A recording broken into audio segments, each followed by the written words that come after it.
Hey everybody, this is American Nana, and I've only got just a little bit to say. I just watched some stupid coverage where,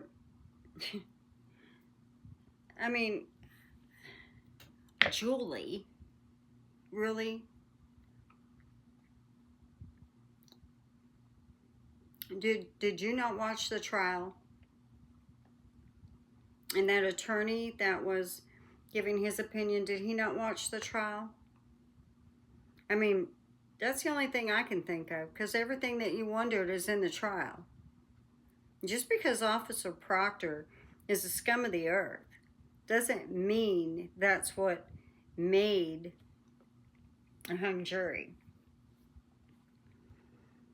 Let me help you out. Go to the trial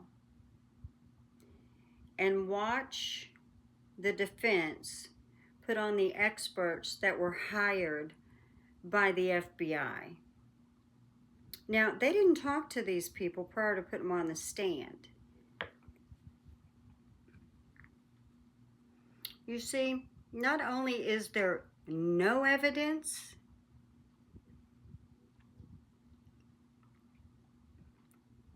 everything that they said is impossible. It couldn't happen. Scientifically, it's not possible. Maybe you could try to listen to Trooper Paul and do in your brain everything that he said happened, because it's all jumbled up and it's not possible. But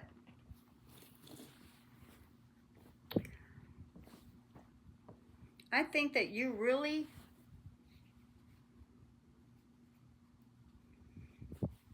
show your true colors by attacking her and her counsel. There's nothing going on. I mean, he is defending her because she's innocent. They've spent a lot of time together. If by chance you do happen to have a photo, or maybe they hug one another, who knows? You're going to make it into something horrible, right? So, no, they're not going to find Karen Read guilty. It's not going to be done because the brother is explaining their family suffering. We all sympathize with the loss of Officer John O'Keefe. We all would like to know the truth. The problem is, the only people that know the truth were in a house, and they're all pretending they slept through it all. But you can't convict an innocent woman to make everybody feel better. You can try to wreck her reputation. You can try to talk about the attorney's reputations. That's all you got? That's it? Speculation? BS? Before you go doing coverage, why don't you investigate it?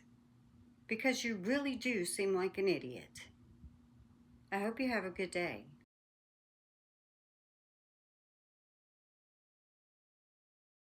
Karen Read making headlines outside the courtroom. Alan Jackson was her defense attorney during her trial for the murder of her police officer boyfriend back in 2022.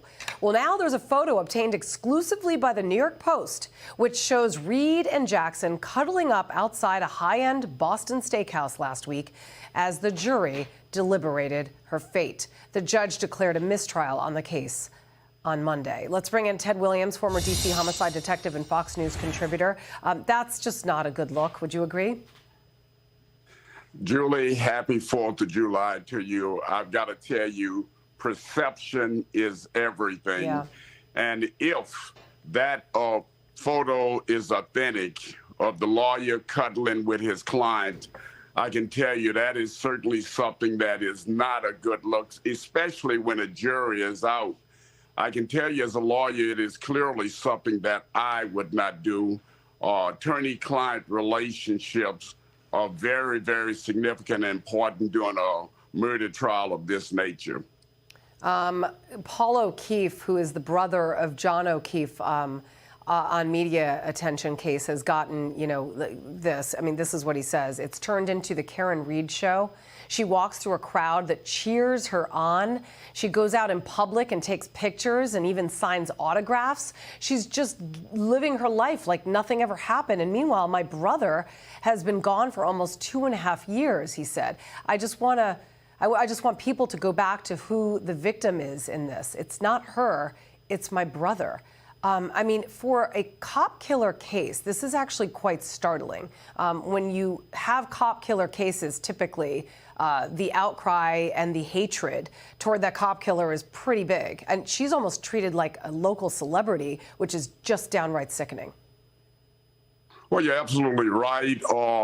The sad commentary about this case is that we have John O'Keefe, who is dead. Now, the prosecution believed that they have proved their case beyond a reasonable doubt, but however, I must say a jury found that they had not by the evidence that was presented. So as a result of that, Karen Read has been allowed to get off at this stage, but I have a feeling that the DA in this case is definitely going to bring these charges again. And the big question is, she was charged with second-degree murder, which is intentional killing of a person. And the question is, are they going to reduce the charges to try to get a jury verdict in this case? Yeah, what would you think of that and the likelihood of that happening? Her actually, I mean, how is it that this even ended in this way? How is it that she got away so far with this alleged crime? I can tell you, Julie, the lead investigator in this case acted very unprofessional. They were able to put on text messages, meaning the defense of the lead investigator, saying unprofessional things about Karen Read. Remember, Karen Read's defense in this case is that she was set up by law enforcement, that law enforcement was involved in the killing of John O'Keefe. So they were able to sow reasonable doubt in the minds of that jury that led to a hung jury and a mistrial in this case. And the lead investigator was relieved of duty, so that certainly says a lot about how they botched this case in the first place. Does that help perhaps bring new charges with the lead investigator off the case to possibly even present more evidence? Well, I think that if I was the prosecution, I would try to go and see if I could get her, meaning Karen Read, to plead to something, because I think with what came out in the initial trial here concerning the lead investigator, that is certainly terribly hurt this case and probably the retrial of this case. Yeah. Yeah, it certainly has. It's just startling to know that this is actually the outcome so far. Ted Williams, thank you very much for joining us today, and happy 4th to you. My pleasure. Back at you, Julie.